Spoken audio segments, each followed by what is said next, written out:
Manalig sa kapatawaran.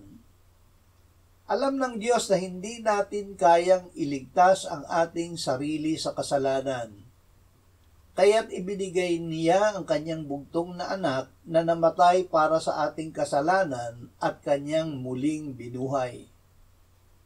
Sinabi ng Panginoong Hesus noong siya ay nabuhay na muli, ganyan ang nasusulat na kailangang magdusa ang Kristo at muling mabuhay mula sa mga patay sa ikatlong araw at ipangaral ang pagsisisi at pagpapatawad ng mga kasalanan sa kanyang pangalan sa lahat ng mga bansa.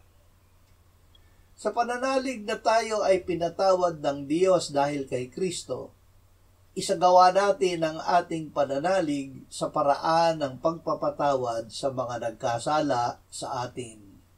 Pagkalian